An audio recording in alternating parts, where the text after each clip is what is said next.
E aí galera, beleza? Aqui é o canal Pivo Ajude-me. Nessa aula a gente vai falar sobre o dunder hash, que sempre é chamado quando a gente chama o built-in hash. Vamos dar uma olhada o que acontece se a gente tenta fazer isso aqui. Duas listas, mesmo conteúdo, a gente tenta criar um dict com L1 e L2 como chaves. E esse aí não está funcionando, porque uma lista é mutável. E o hash basicamente serve para dar uma identidade única a uma variável imutável. Porque quando tem uma variável mutável, aí você não consegue dar uma identidade única. Né? Então faz totalmente sentido o comportamento de Python aqui. Se a gente muda, aí para uma tupla, isso funciona. Porque tuplas são imutáveis. Bom, só que às vezes seria bom esse aqui em cima funcionar, né? Quando você sabe, olha, Python, eu não vou mudar agora as listas, mas eu preciso como chave, sei lá, para um dict para tirar duplicados ou para um set. O set também tem esse negócio de não aceitar coisas sem hash. Então seria bom a gente conseguir isso, né? Como você está vendo aqui, eu tenho uma lista aqui, L1, L2, tem uma tupla T1, T2. Uma prova aqui é uma instância de lista e uma instância de lista, L1 e L2.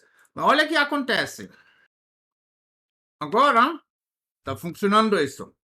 E como você está vendo aqui, tranquilamente eu posso usar agora como chave e inclusive duplicado foi deletado, como você está vendo. Eu coloco aqui L1 como a chave para ver, funciona perfeitamente. E esse vamos implementar hoje e você consegue fazer isso para fazer uma subclasse de lista e definir uma função hash, dunder, ou método mágico, ou special method, ou método especial, hash. Bora lá? Para que a gente dá hash único para os valores e índices que tem aqui dentro, a gente pode usar o módulo que eu escrevi um tempo atrás. Você pode colocar pip install, flatten any dict iterable or whatsoever. E quando você usa isso, você importa isso aqui. E aqui, como você está vendo, aqui é um dict gigante. Ok? Neste dict aninhado. E você consegue agora, print, eu importei, vamos só print. E você consegue agora aplanar o negócio. Coisa boa, hein? Aqui tem os valores. E aqui tem os keys, os índices, que levam a esse valor. Isso obviamente ajuda muito em criar hash que a gente pode realmente identificar esse dict aqui. Porque tuplas são hashable. Então, olha o que a gente pode fazer. A gente coloca aqui tuple, a gente cria uma tupla. E a gente vai criar agora hash. E como você está vendo aqui, ele está criando hash. Ok? Bang! Funciona perfeitamente. Então, basicamente, a única coisa que a gente precisa fazer é implementar isso agora numa subclasse de lista e também subclasse de dict. Porque com dict também podemos fazer a mesma coisa. Então vamos fazer o seguinte. A gente vai importar esse negócio. E agora a gente vai criar uma subclasse de lista. A gente vai chamar isso de HashList. Caso você não saiba o que é uma classe em Python e você não sabe que herança que eu estou fazendo agora, tem uma aula sobre isso, vou deixar o link lá em cima, depois você assiste. E a única coisa que precisa fazer agora é definir o dunder, o método mágico, o hash. Essa é a única coisa. O hash sempre precisa retornar um integer. Também está escrito na documentação. Então, a gente vai pegar esse negócio que a gente acabou de fazer. Isso aqui. E vamos retornar. Só agora, em vez de data, a gente vai colocar aqui, obviamente, self. Porque a gente está redando de lista. Então, da nossa própria lista, queremos fazer isso aqui. Beleza? Isso basicamente foi tudo. Só que o único problema é meu módulo que eu escrevi, list e dict com o mesmo conteúdo, mesmos índices, vão ter o mesmo resultado. Então a gente provavelmente não vai querer isso.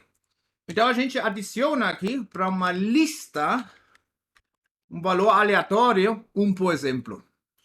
E agora a gente pode fazer também uma subclasse de HashDict, que a gente vai dar de dict. E agora vamos adicionar qualquer valor aleatório. E já foi tudo isso. E olha aqui. E olha o que a gente está fazendo agora. A gente vai criar agora L1, L2, mesmo conteúdo. L3, outro conteúdo. D1, dict. E D2, dict com o mesmo conteúdo. Depois a gente vai verificar os hashes. E agora a gente vai criar dict. E agora, o que deveria acontecer? O L1 vai desaparecer, porque L2 tem o mesmo conteúdo, mesmo hash, na verdade. E aqui, com D1 e D2, vai acontecer a mesma coisa. E como você está vendo aqui, deu super certo, imprimiu os hashes, maravilhoso. E também funcionou perfeitamente desse jeito. E a gente pode agora acessar, com L1 ou L2, as coisas aqui, né? Já que o L1 não existe mais, o Baba não existe mais, porque L2 tinha o mesmo conteúdo, e basicamente fez aqui um override. A gente vai, obviamente, obter esse bubu.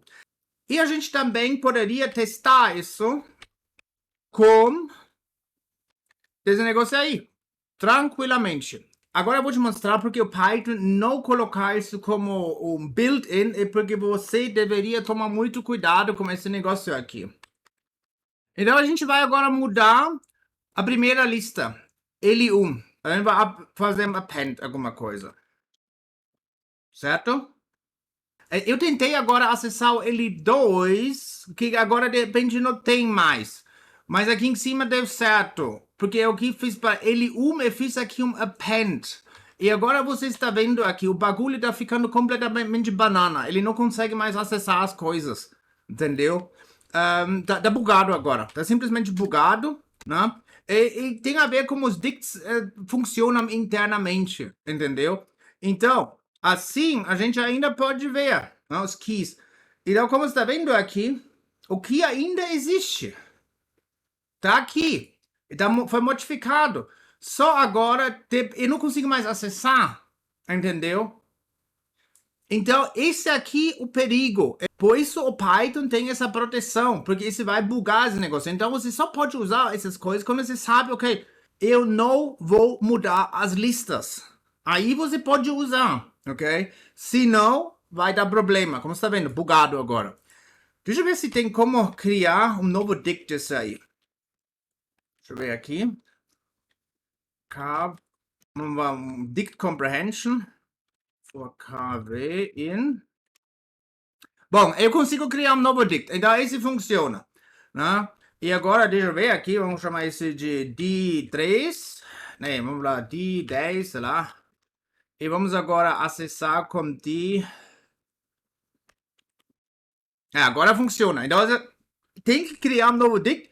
Provavelmente o dict tem um cache, alguma coisa, para funcionar mais rápido, mais rapidamente.